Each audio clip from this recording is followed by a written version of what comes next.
Assalamualaikum warahmatullahi wabarakatuh. Hai anak-anak, hari ini kita akan mempelajari tema 2, subtema 1, pembelajaran 2. Tetap semangat ya, meskipun kamu belajar dari rumah.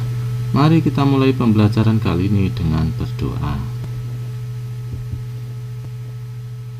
Selanjutnya, mari kita mulai kegiatan pembelajaran pada pembelajaran 2, yaitu pertama, menuliskan pengalaman hidup rukun dalam kehidupan di sekolah.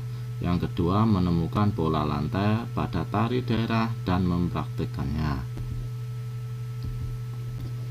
Pelangi indah karena warna yang berbeda-beda. Hidup berbangsa dan bertanah air indah jika kita hidup rukun walaupun berbeda-beda. Bacalah teks berikut ini. Perbedaan yang menguatkan. Kampung Cempaka adalah sebuah kampung transmigran. Warganya berasal dari berbagai daerah padat di Pulau Jawa. Hal itu menjadikan mereka berbeda suku maupun agama. Di Kampung Cempaka hiduplah 5 orang sahabat. Ada Asnah yang berdarah Sunda, Utami dari Banyuwangi, Tony, seorang anak etnis Tionghoa yang sebelumnya tinggal di Semarang, Wande dari suku Tengger di Jawa Timur, dan Marta, anak seorang pendeta yang dahulu tinggal di Solo. Di Kampung Cempaka, rumah mereka bersebelahan dan mereka pergi ke sekolah yang sama. Itu sebabnya mereka sangat akrab.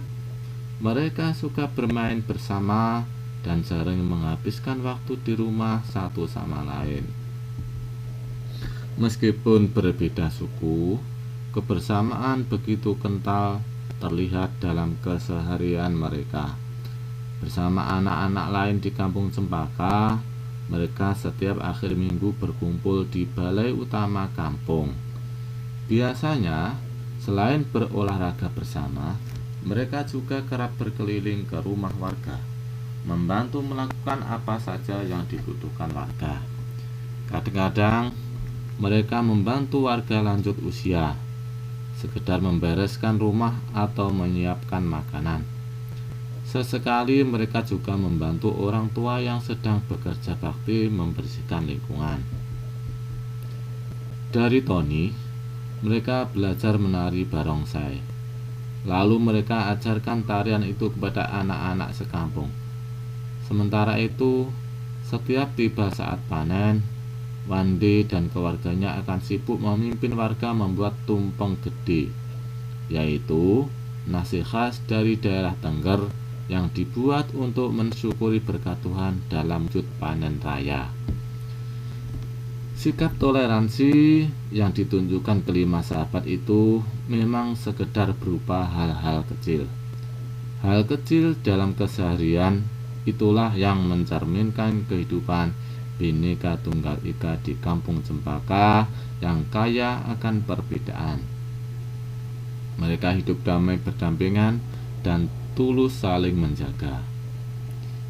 Perbedaan tidak menghalangi persatuan dengan bersatu. Perbedaan tidak menghalangi persatuan. Dengan bersatu kita dapat melakukan banyak hal. Setelah membaca teks tadi, mari kita menjawab pertanyaan berikut ini. Apa pengertian hidup rukun?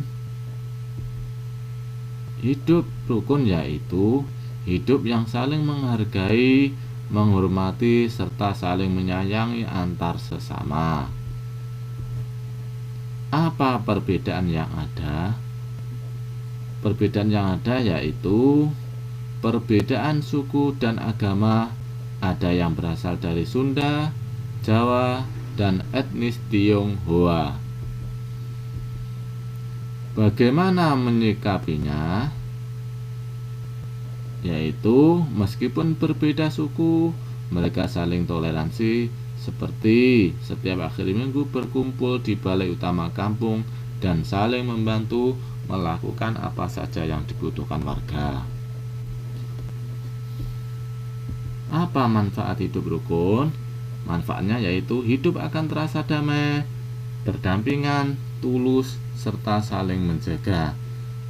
Dan juga ada manfaat-manfaat yang lain terkait dengan hidup rukun. Silahkan kamu temukan ya. Semangat persatuan bangsa Indonesia tercermin pada seni budaya lokal. Salah satunya adalah melalui tarian. Banyak tarian daerah Indonesia yang menyerukan persatuan.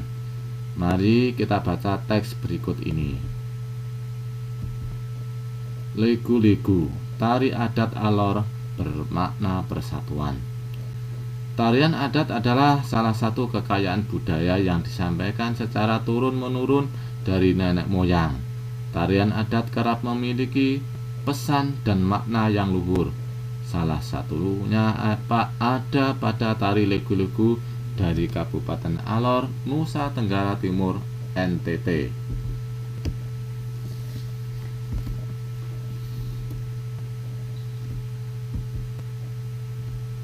Tarian ini ditunjukkan untuk mengajak masyarakat bersatu membangun kampung dan negeri.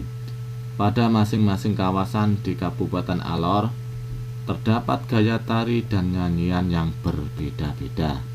Namun, formasinya tetap sama, yakni lingkaran. Masing-masing nyanyian dan pantun yang diungkapkan saat menari memiliki arti serta harapan yang berbeda-beda. Beberapa literatur menyatakan bahwa tarian ini sempat menjadi tari perang. Sekarang, tarian ini lebih sering digunakan untuk menyambut tamu.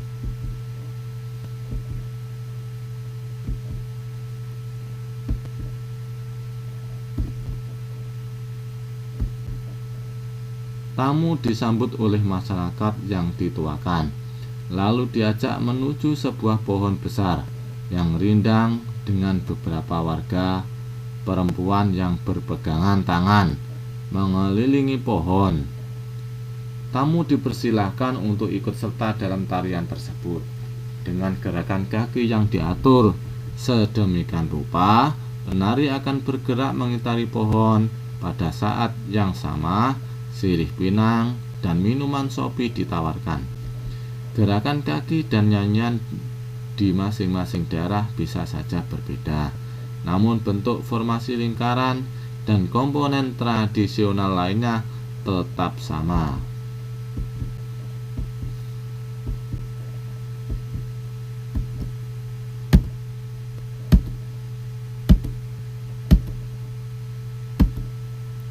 Di dalam lingkaran ada 3 lelaki yang memiliki tugas berbeda. Ada pemukul gong yang nadanya akan digunakan untuk menghitung langkah penari. Kemudian ada seorang yang bernyanyi sekaligus mengucapkan pantun. Dan seorang lagi bertugas membagikan sirih pinang serta minuman sopi.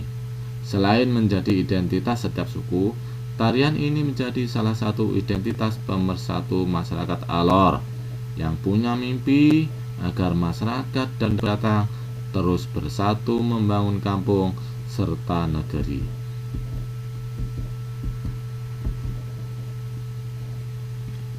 Seorang penari harus memperhatikan perpindahan, pergerakan, dan pergeseran posisi saat menari.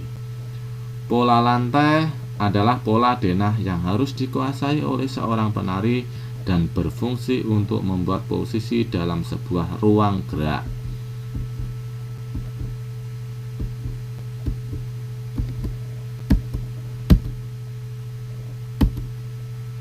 Mari kita pelajari beberapa jenis pola tari,